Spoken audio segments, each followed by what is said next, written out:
à tous, bienvenue dans iCare, le MAG. 30 minutes pour bien comprendre comment augmenter la résistance immunitaire de vos animaux en maximisant l'hygiène de votre ferme. Nous sommes ravis de vous accueillir dans le cadre exceptionnel de la bibliothèque de l'Institut Agro de l'Agrocampus Ouest de Rennes.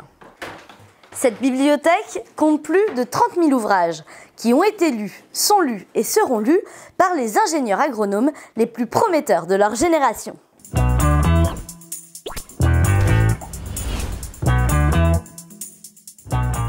Nous allons tout de suite rejoindre Alice Lecoat. Bonjour Alice. Bonjour Gélène. Vous êtes référente iCare France. On est aujourd'hui dans iCare le MAG. Concrètement, qu'est-ce qu'iCare ? Alors, iCare, c'est une méthode de gestion de l'hygiène qui a été développée par la société Shippers il y a maintenant plus de 5 ans pour les productions porcines, avicoles et laitières. Pourquoi cette méthode iCare a-t-elle été développée ? Alors, des recherches récentes ont montré qu'en 2050, plus de 10 millions de personnes décéderont du fait d'une antibiorésistance. Or, 80% de ces molécules sont actuellement utilisées en élevage. En réduisant cette utilisation, nous pouvons préserver la santé de nos familles, nos amis, nos enfants. La solution est l'hygiène pour réduire la consommation d'antibiotiques en élevage. Et concrètement, comment ça se traduit ? Comment l'hygiène est-elle appliquée aujourd'hui dans la méthode iCare ? iCare, ce sont des solutions associées à une méthode et suivies par des experts Shippers. Le tout repose sur 5 piliers fondamentaux. Et comment ces 5 piliers se traduisent aujourd'hui sur les exploitations ? Donc, les éleveurs privilégient le bien-être de leurs animaux et donc nous, on les accompagne avec un support nutritionnel et le traitement de l'eau. En parallèle, on met aussi l'accent sur l'hygiène du bâtiment et on se concentre sur le revêtement des surfaces, la régulation des bioagresseurs ainsi que le nettoyage et la désinfection. Et qu'est-ce que les éleveurs y gagnent ? Notre retour sur expérience prouve que les éleveurs gagnent en confort de travail et sur les performances zootechniques et économiques. Et aujourd'hui, combien d'exploitations sont déjà équipées avec cette méthode iCare ? Aujourd'hui, il y a 25 exploitations qui suivent la méthode iCare dans sa globalité. Et pour les éleveurs qui travaillent un ou plusieurs piliers, on compte des milliers d'exploitations partout en Europe. C'est pourquoi aujourd'hui on sait que ça fonctionne et qu'on veut partager ça au plus grand nombre. Merci Alice. Surtout si vous aussi vous voulez améliorer vos performances, eh bien restez avec nous. C'est parti, top générique.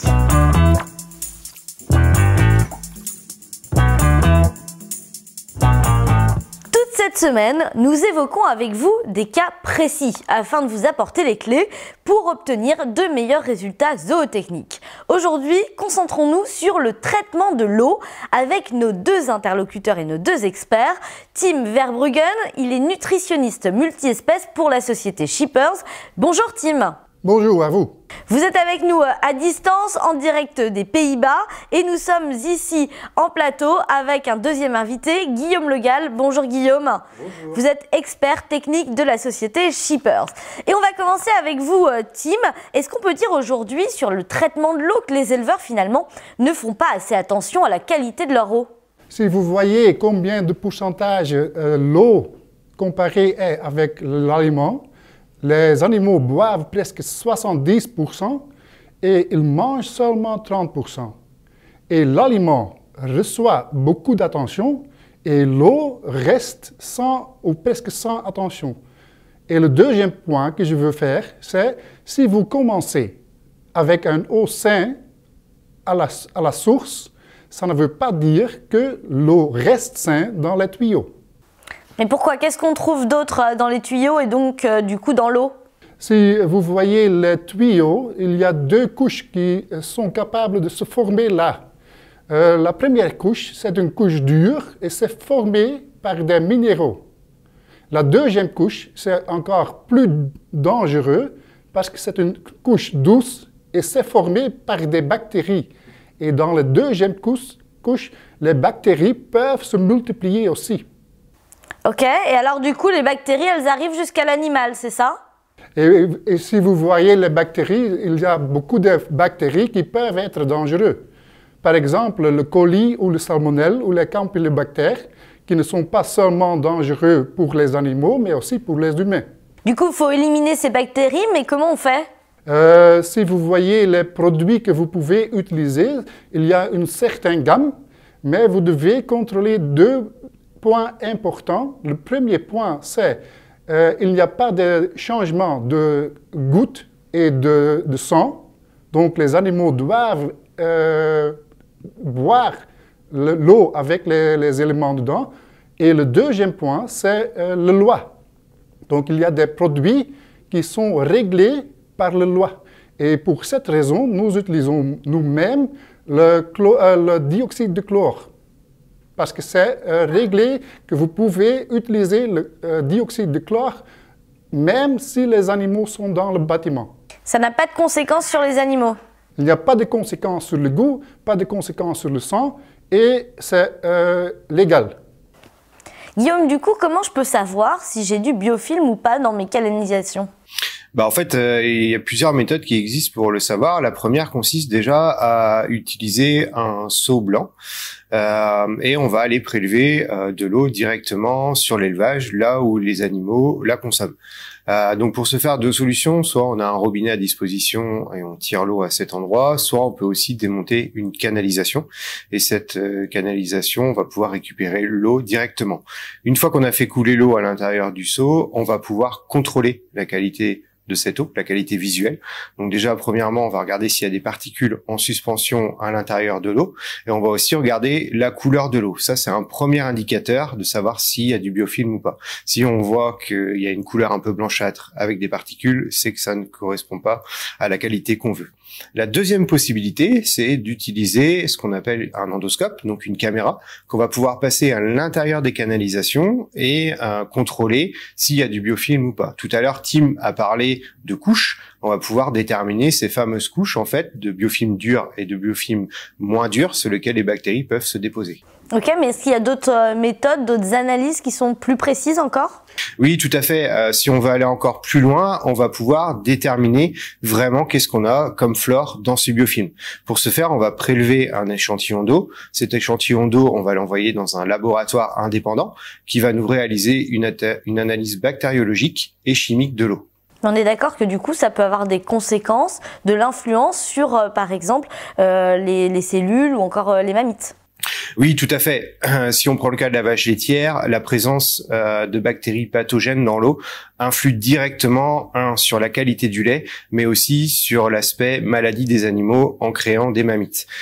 Faut pas oublier que ces deux facteurs ont aussi un impact sur l'aspect financier de l'éleveur. Un animal qui a une mammite donc est malade, donc ça induit des coûts vétérinaires, et également sur la qualité du lait, parce qu'un taux de cellules trop important qui viendrait de la qualité de l'eau impacte directement la paye de lait de l'éleveur. On va aller voir quand même les bonnes pratiques et puis on va revenir après avec nos deux experts approfondir le sujet. Je vous propose de vous rendre tout de suite sur une exploitation en Ille-et-Vilaine. On va aller rencontrer Jean-Marie Percet, il est éleveur de vaches laitières. Vous allez le voir, il va nous expliquer les problématiques qui l'ont fait réfléchir à la qualité de son eau. Il y a 3 ans, il a eu le déclic grâce à une analyse finalement très simple. Regardez. Je m'appelle Jean-Marie Percet, je suis associé du GAEC depuis le 1er janvier. Nous sommes 4 associés sur le GAEC, sur lequel nous avons un atelier lait avec 120 vaches laitières et un atelier bovin viande à l'engraissement pour 150 animaux et une surface agricole de 190 hectares sur lequel nous produisons 90 hectares de céréales et une centaine d'hectares de maïs. Donc on s'est intéressé à la qualité de l'eau parce qu'on avait quelques petits problèmes de cellules et de mammites sur notre élevage laitier et on s'était penché sur notamment les problèmes de ventilation dans le bâtiment, l'alimentation, et on nous a aussi pas mal indiqué que l'eau pouvait avoir être un facteur important sur la qualité du lait. Donc suite à ça, on a décidé de faire une analyse et de voir si elle révélait des problèmes bactériologiques. Donc l'analyse d'eau, elle a révélé un taux de biofilm important. Sur lequel on a retrouvé 3 bactéries pathogènes importantes, le coli, le coliforme et le streptocoque. Donc suite au résultat de l'analyse, on a décidé de mettre en place une pompe avec un traitement de l'eau au dioxyde de chlore pour assainir en fait la qualité de l'eau de l'élevage. L'équipement de traitement de l'eau, il est assez simple, c'est une simple pompe doseuse qui pompe 2 réactifs que nous devons mélanger 1 fois par mois et qui est injecté directement dans le réseau d'eau de l'exploitation. Donc l'installation, nous l'avons faite il y a 3 ans. Nous-mêmes, car en fait Shipper livre la pompe directement sur une plaque, donc qui est très simple à fixer, sur lequel nous devons juste prévoir entrée d'eau et sortie d'eau.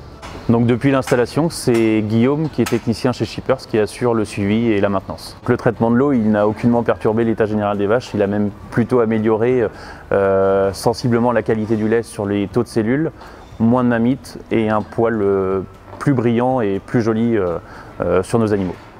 Très intéressant hein, ce témoignage de notre éleveur de vaches laitières. Guillaume, je me tourne vers vous. Est-ce qu'aujourd'hui, le dioxyde de chlore, on peut l'utiliser partout, sur toutes finalement les sources d'eau? Bien sûr, on peut utiliser le dioxyde de chlore partout, même sur les sources d'eau qu'on pense sûres. Je pense souvent à l'eau du réseau, hein, qu'on retrouve tous chez nous à la sortie du robinet. Même ces eaux doivent être traitées parce que aujourd'hui, entre l'entrée de l'élevage et le bout de ligne, on peut pas garantir que l'eau soit saine jusqu'au bout. Est-ce que c'est compliqué à mettre en place ce dioxyde de chlore en élevage? Non, pas du tout. C'est très simple à mettre en place. Déjà, on peut regarder ce que l'éleveur a sur place. Est-ce qu'il est équipé d'une pompe doseuse? Et si c'est pas le cas, on peut fournir une pompe à mettre en place sur l'adduction d'eau à l'entrée de l'élevage pour traiter tout l'élevage. On va retourner voir Tim aux Pays-Bas. Justement, Tim, comment se positionne aujourd'hui la France par rapport à d'autres pays européens? Est-ce qu'on a du retard? Est-ce qu'on est plutôt bien, plutôt dans les clous? Je pense que la France peut encore faire beaucoup de pas. Le premier pas, c'est comme Guillaume a dit, est contrôler l'eau. Et je pense que l'eau doit être contrôlée plus souvent que nous voyons pour le moment.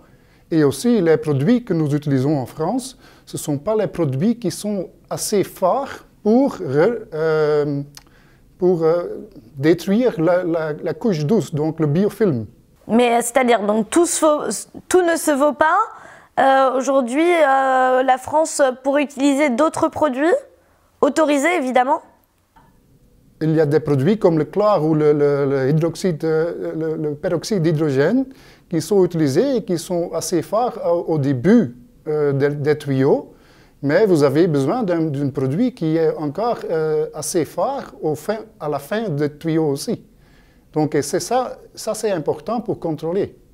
Mais ces produits ne sont pas dangereux pour les animaux en l'occurrence? Non, ok. Non, les produits ne sont pas dangereux pour les animaux, mais si vous utilisez le chlore par exemple, le goût de l'eau est changé et les animaux vont boire pas assez. Donc vous devez contrôler et vous devez être sûr que les produits que vous utilisez sont bons pour les tuyaux et aussi bons pour les animaux. Et c'est pour cette raison que nous utilisons le dioxyde de chlorure. Alors du coup, on l'a bien compris, Tim, le dioxyde de chlore aujourd'hui sert à potabiliser l'eau, mais est-ce qu'il faut aussi acidifier? Oui, si vous êtes sûr que les tuyaux sont nettoyés et désinfectés, vous pouvez ajouter des autres éléments qui peuvent aider les animaux. Par exemple, l'acidification est un élément qui est très bénéficiaire pour les animaux. Mais c'est seulement pour les monogastriques, donc ça veut dire que pour les volailles et les porcs, vous pouvez utiliser l'acidification, pas chez les vaches, parce que les vaches ont 4 estomacs et un des estomacs est le rumen qui peut être acidifié et ce n'est pas bon pour les vaches. Si vous ajoutez les acides à l'eau, c'est pour 3 grandes raisons. C'est pour augmenter la consommation et le goût de l'eau. C'est pour aider la digestion par l'estomac des monogastriques. Et le troisième est de contrôler et d'aider le microbiome des intestins. Merci en tout cas Tim pour ces précisions. On a également sélectionné quelques questions qui nous viennent de nos éleveurs et qui sont régulièrement posées. Guillaume, du coup, si j'ai beaucoup de problèmes de santé chez mes porcelets, est-ce que c'est possible que ça vienne de mon eau? Alors tout à fait, c'est possible que ça vienne de l'eau. Il faut toujours avoir à l'esprit que beaucoup de bactéries pathogènes transitent par l'eau. Je pense notamment à l'E. coli ou les coliformes qui créent des problèmes de diarrhée. Et ça peut venir essentiellement de l'eau. Est-ce qu'aujourd'hui, le dioxyde de chlore peut retirer le fer et le manganèse de l'eau? Alors non, le dioxyde de chlore ne peut pas retirer le fer et la manganèse de l'eau. Faut savoir que le dioxyde de chlore, c'est un produit qui est oxydant mais malgré tout, le fer et la manganèse peuvent nuire à son efficacité pour enlever les bactéries pathogènes. Faut pas oublier, le but premier du dioxyde de chlore, c'est vraiment rendre l'eau potable, et c'est pas du tout enlever le fer et la manganèse. Il y a des process qui existent pour ça. Ça va être des traitements qu'on dit physiques par des filtrations. Comment on fait alors? Eh ben, du coup, on fait appel à des sociétés qui sont spécialisées là-dedans et qui vont avoir des filtres spécialement conçus pour enlever le fer et la manganèse de l'eau avant de faire un traitement chimique à base de dioxyde de chlore. Dernière question qui nous vient des éleveurs. J'acidifie l'eau de boisson de mes volailles. Est-ce que je peux utiliser le dioxyde de chlore en parallèle? Oui, tout à fait. Je vais rejoindre un peu ce que disait Tim tout à l'heure.